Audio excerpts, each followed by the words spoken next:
हर हर महादेव दोस्तों, स्वागत है आपका हमारे YouTube चैनल पर। आज की वीडियो में हम सुनेंगे शिव महापुराण श्री वायवीय संहिता प्रथम खंड पूर्वार्ध्य का 30वां अध्याय ज्ञानोपदेश।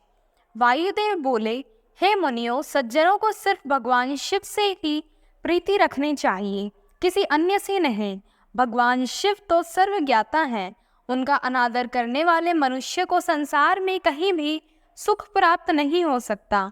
हम परमात्मा की साकार व निराकार मूर्ति दोनों की आराधना करते हैं, परंतु निराकार मूर्ति का ध्यान नहीं किया जा सकता, इसीलिए शिव मूर्ति उसका साकार स्वरूप है। साधना के द्वारा ही ईश्वर का साक्षात्कार होता है। मूर्ति का चेतन रूप परमात्मा है, जो अगाध श्राद्ध भाव से प्रसन्न होकर दर्शन देने वाले हैं। आत्मा को सांसारिक मोह माया से शिव तत्व की मुक्त कराता है। सुख दुख तो कर्म का फल है। ज्ञान द्वारा ही इंद्रियों का निग्रह होता है तथा भक्ति द्वारा सिद्धि प्राप्त होती है। आराधना साहस में वृद्धि करती है। ईश्वर की इच्छा को सर्वोच्च माना गया है और सभी को उसी मार्ग का अनुसरण करना चाहिए। श्रेष्ठ कार्य करना हमारा कर्तव्य है। हमें अपने आराध्य का सदा पूजन करना चाहिए। त्रिलोकनाथ कल्याणकारी भगवान शिव के संयोग से आत्मा शुद्ध हो जाती है। अज्ञानी भगवान शिव की भक्ति करके अपनी आत्मा के अंधकार को दूर कर लेते हैं। भगवान शिव की प्रेम रूपी लौ मुनि को शिव रूप कर देती है। क्षमा, चतुरता, मित्रता के संयोग से मानसिक वृत्तगण और दोष का कारण होती है। संसार से मुक्ति की कामना करने वाले अनुग्रह को अपनाते हैं। भगवान शिव अपने भक्तों पर सदा कृपा करते हैं। वे अपने भक्तों की सभी कामनाओं को पूरा करते हैं। जीव इस संसार में परतंत्र होकर अनेक दुखों को भोगते हैं, परंतु शिव जी की कृपा से ही वह स्वतंत्र हो जाता है।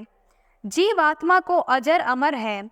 सुकर्म और कुकर्म को प्रकार के कार्य हैं जो जीवन को श्रेष्ठ या निकृष्ट बनाते हैं।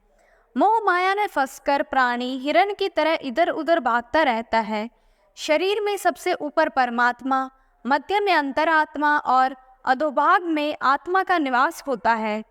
इसी प्रकार भगवान शिव सबसे ऊपर, मध्य में ब्रह्मा और नीचे श्री हरि विष्णु का निवास है।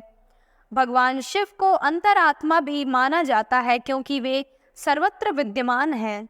अच्छे कर्मों द्वारा उच्च योनि तथा बुरे कर्मों द्वारा निम्न योनि की प्राप्ति होती है। सत्व, रज तथा तम गुण त्रिगुणात्मक योनि प्रदान करने वाले हैं। देवादिदेव महादेव जी समस्त गुणों के स्वामी, सगुण निर्गुण मूर्ति व सच्चिदानंद स्वरूप हैं। वे पूरे ब्रह्मांड में व्याप्त हैं। मनुष्य तो सदा माया से घिरे रहते हैं। परमेश्वर शिव की कृपा ही उसे आवागमन के इस चक्र से मुक्त कराती है। उनके नवोच्चारण से ही सब दुखों से मुक्ति मिल जाती है। सब दुखों का नाश हो जाता है। माया से दूर होकर वह शिव कृपा को पा लेता है। अज्ञानी मनुष्य शिव जी को ईश्वर नहीं मानता और अपना सारा जीवन खो देता है। इसलिए मनुष्य को सदा त्रिलोकनाथ शिव जी की भक्ति में डूबा रहना चाहिए। ओम नमः शिवाय।